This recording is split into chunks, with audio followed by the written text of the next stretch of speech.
Senhoras e senhores, sejam todos bem-vindos ao canal Farmacologia e Você. Estamos de volta com mais uma aula de farmacologia, então se prepare, porque hoje iniciaremos a nossa primeira aula sobre farmacodinâmica, mecanismo de ação do fármaco.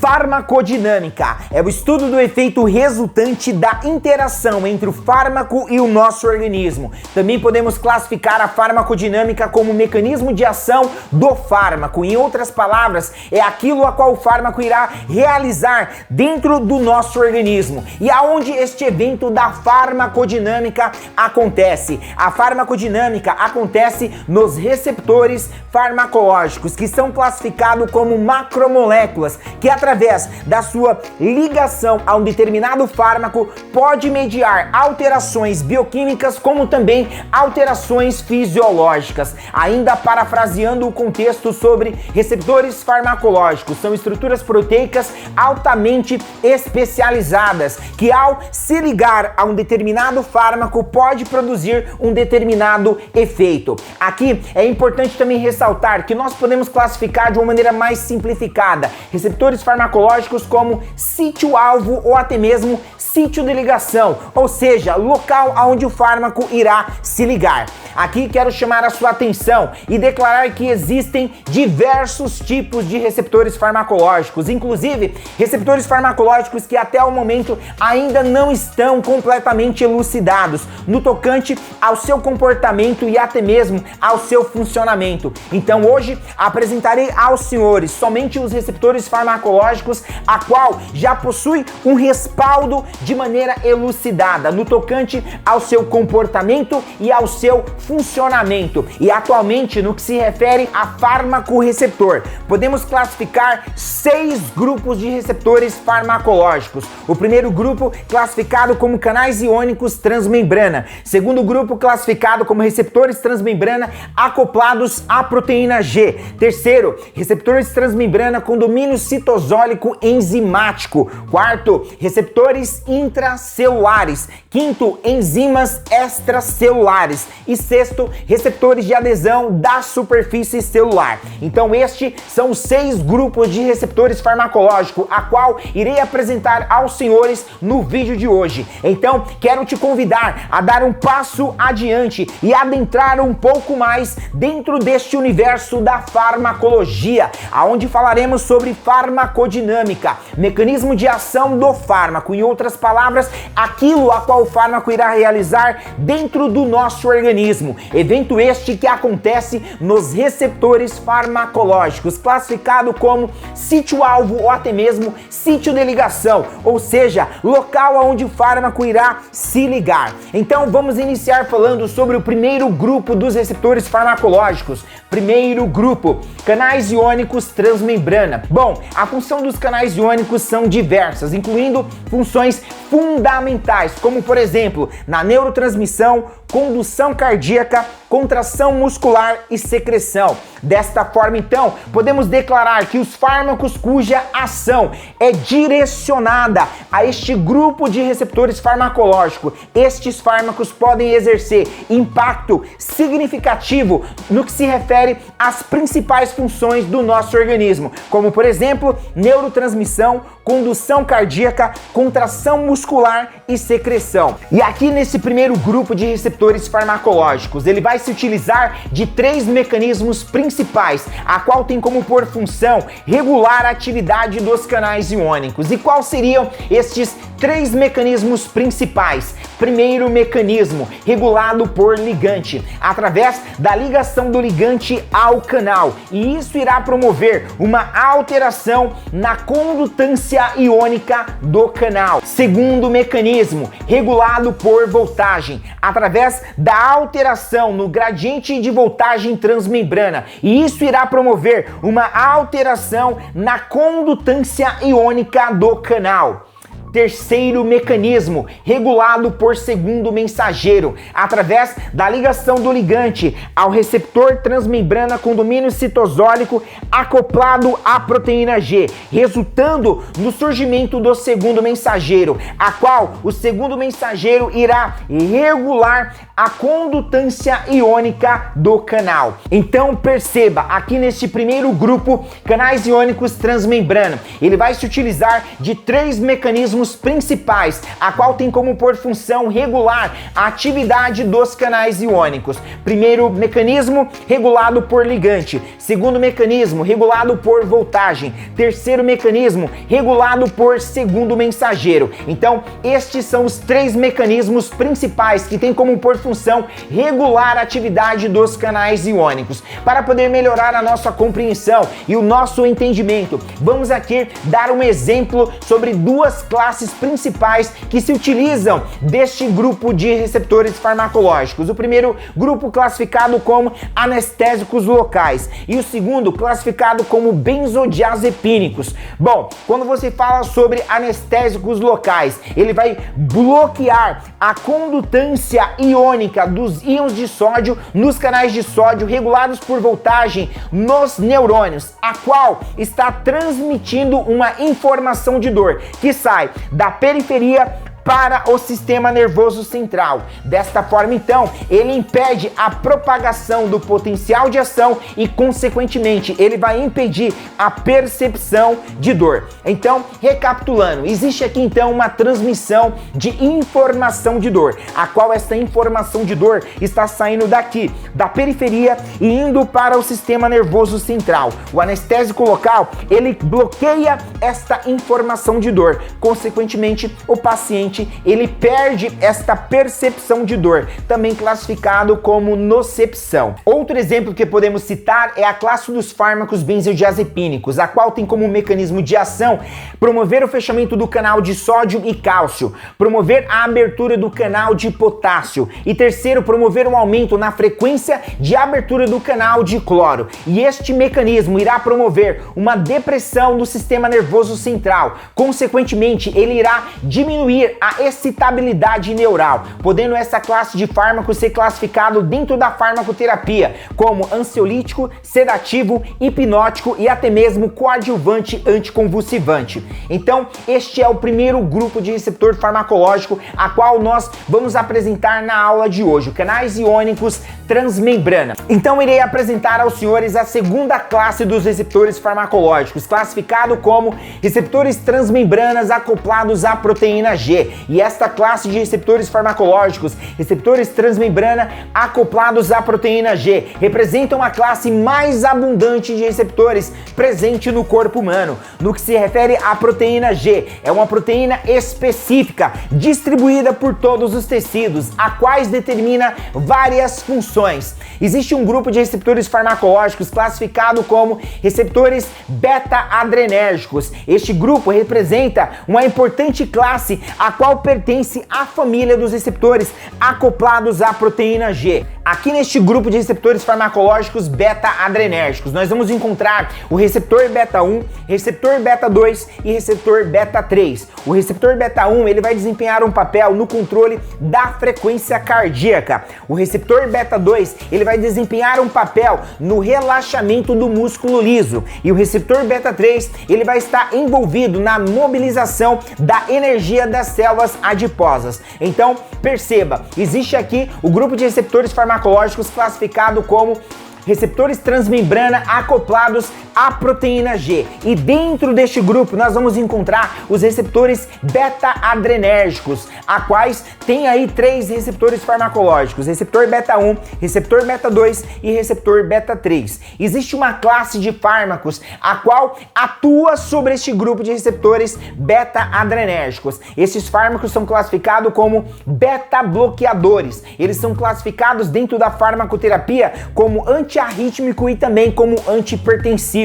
Mas para entendermos o mecanismo de ação dessa classe de fármacos beta-bloqueadores, é necessário rever o conceito sobre uma estrutura classificada como nó sinatrial, a qual é classificado como nosso marca-passo natural. É ele quem controla, é ele quem dita o ritmo cardíaco, que é a quantidade de batimentos cardíacos por minuto. Então, quando existe uma descompensação deste ritmo cardíaco, os beta-bloqueadores é uma opção de escolha dentro da farmacoterapia. Isso porque os beta-bloqueadores eles vão se ligar ao receptor beta-1, localizado no coração, mais especificamente no nó sinatrial, trazendo um controle na frequência cardíaca. Os beta-bloqueadores também é uma opção de escolha dentro da farmacoterapia, utilizados no tratamento de controle da pressão arterial. Mas para entendermos esta classificação é necessário revermos o conceito sobre pressão arterial. Então vamos rever o conceito sobre pressão arterial. Pressão arterial é igual a resistência vascular versus débito cardíaco, levando em consideração quando existe um aumento na resistência vascular e um aumento de débito cardíaco, isso irá resultar em um aumento da pressão arterial. Em contrapartida, quando existe uma diminuição na resistência vascular e também uma diminuição no débito cardíaco, isso irá resultar em uma diminuição da pressão arterial. Vamos entender um pouco melhor este conceito. Quando se trata de um aumento da resistência vascular, o aumento da resistência vascular irá promover uma diminuição no calibre do vaso. Consequentemente, a força exercida pelo sangue dentro da parede do vaso será maior. Quando temos então aqui um aumento da resistência vascular e um aumento de débito cardíaco, isso irá promover um aumento da pressão arterial. Em contrapartida, quando existe uma diminuição na resistência vascular, isso promove um aumento no calibre do vaso. Consequentemente, a força exercida pelo sangue dentro da parede do vaso será menor. Quando você fala então sobre diminuição na resistência vascular e diminuição de débito cardíaco, isso irá promover uma diminuição da pressão arterial. Então, os beta-bloqueadores é uma opção de escolha dentro da farmacoterapia, classificado como antiarrítmico e também como antihipertensivo. Isso porque o beta-bloqueador ele vai se ligar no receptor beta-1 no coração, diminuindo força de contração, controlando frequência cardíaca, diminuindo o débito cardíaco, tendo como resultado diminuição da pressão arterial. Então, este foi o segundo grupo dos receptores farmacológicos apresentado, canais iônicos transmembrana acoplados à proteína G. Então vamos conhecer agora o terceiro grupo de receptor farmacológico, classificado como receptores transmembrana com domínio citosólico enzimático, a qual esse grupo de receptores farmacológicos eles desempenham várias funções no que se refere a processos fisiológicos, como por exemplo metabolismo, crescimento e até mesmo diferenciação celular. E este grupo de receptores farmacológicos, classificado como receptores transmembrana com domínio citosólico enzimático, ele pode se dividir em 5 classes principais, de acordo com o seu mecanismo citoplasmático de ação. Primeira classe, receptor com tirosinoquinase. Segunda classe, receptor com tirosinofosfatase. Terceira classe, receptor com serina-trioninoquinase. Quarta classe, receptor associado a tirosinoquinase. E quinta classe, receptor com guanililclinase. Então, este é o terceiro grupo dos receptores farmacológicos, classificado como receptores transmembrana com domínio citosólico enzimático, a qual tem diversas funções no que se refere a funções fisiológicas, processos fisiológicos, entre ele metabolismo, crescimento e até mesmo diferenciação celular. Agora então iremos conhecer o quarto grupo dos receptores farmacológicos, classificado como receptores intracelulares. Então vamos conhecer agora o quarto grupo dos receptores farmacológicos, classificado como receptores intracelulares. E os fármacos cuja ação é direcionada a este grupo de receptores farmacológicos intracelulares, eles vão produzir os seus efeitos através da alteração enzimática de moléculas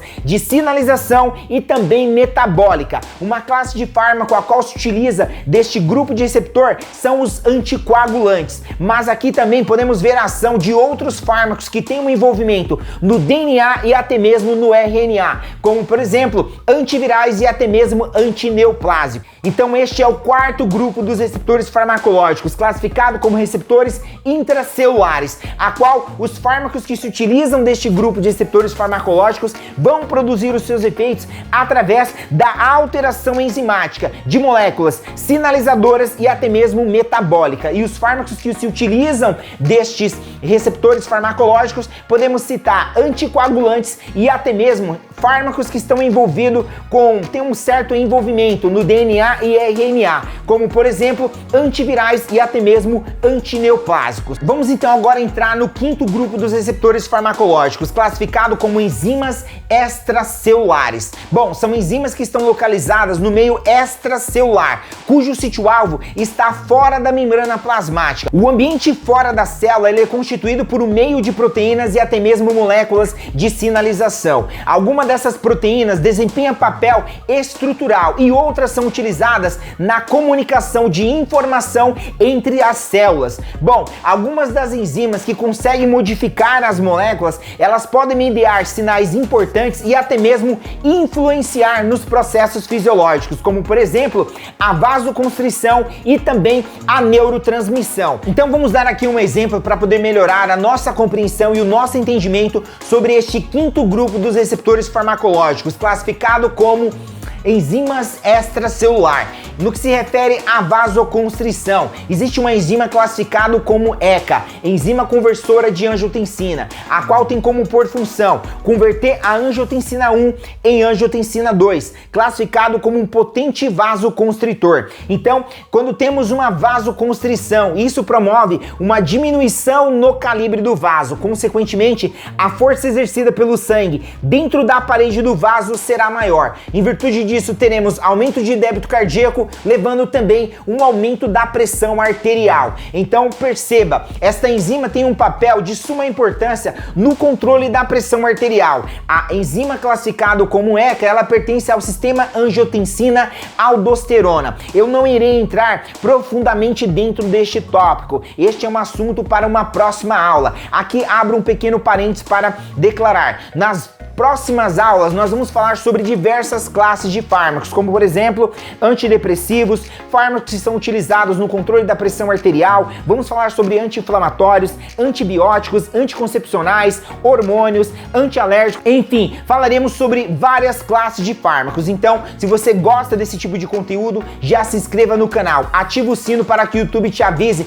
sempre que tiver um novo vídeo disponível aqui neste canal. Então, voltando aqui ao conceito, esta enzima então classificado como ECA tem como por função converter a angiotensina 1 em angiotensina 2, classificado como um potente vasoconstritor. Então, quando temos uma vasoconstrição, isso leva a uma diminuição no calibre do vaso. Consequentemente, a força exercida pelo sangue dentro da parede do vaso será maior, tendo como resultado aumento da pressão arterial. Então perceba, a enzima ela tem um papel fundamental dentro do sistema fisiológico, pertence ao sistema renina-angiotensina-aldosterona. E aonde está então o problema? O problema é quando ela trabalha de maneira exacerbada, quando existe uma atividade muito exacerbada do seu funcionamento, promovendo uma exacerbação de vasoconstrição. Então aqui será necessária a atuação de uma classe de fármaco classificado como IECA, inibidor da enzima conversora de angiotensina,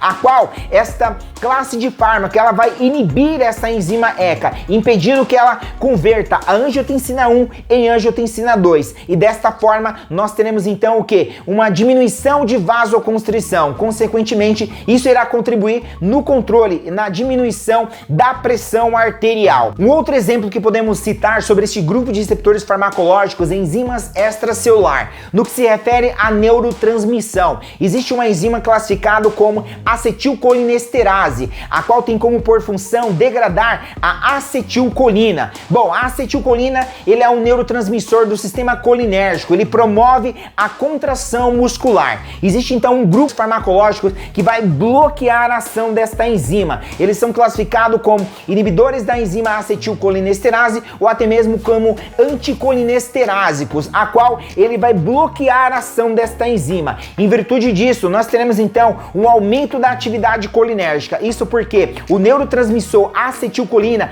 ele vai permanecer ativo por um período maior dentro da fenda sináptica. Alguns fármacos que atuam sobre este grupo de receptores farmacológicos podemos citar donepezila, galantamina e até mesmo a rivastigmina. Então chegamos no sexto grupo dos receptores farmacológicos, classificado como receptores de adesão da superfície celular. E com frequência as células precisam interagir diretamente com outra célula para poder desempenhar funções específicas ou até mesmo para poder gerar uma comunicação de informação. Algumas funções importantes que exigem a interação de adesão entre uma célula e outra célula inclui a formação de tecido e até mesmo a migração de células imunes até o local da inflamação. Vários receptores de adesão envolvidos na resposta inflamatória são alvos para inibidores seletivos, como por exemplo uma classe chamada integrina. Essa classe de fármacos integrinas, eles foram recentemente incluídos no uso clínico e continuam sendo estudados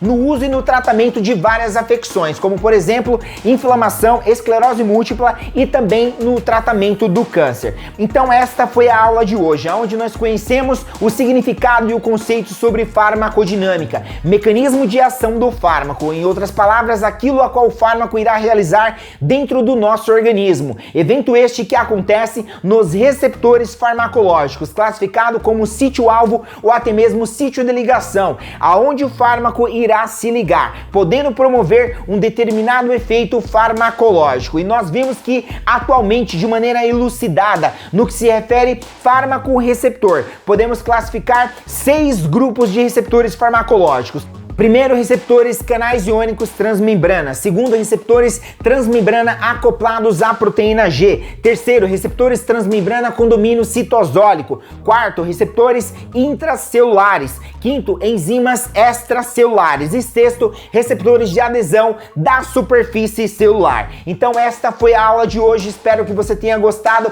Se você gostou, já se inscreva no canal, ativa o sino para que o YouTube possa te avisar sempre que tiver um novo vídeo disponível aqui nesse canal. Deixe o seu comentário e não esqueça de compartilhar. Um abraço a todos, te vejo na próxima aula. Fui!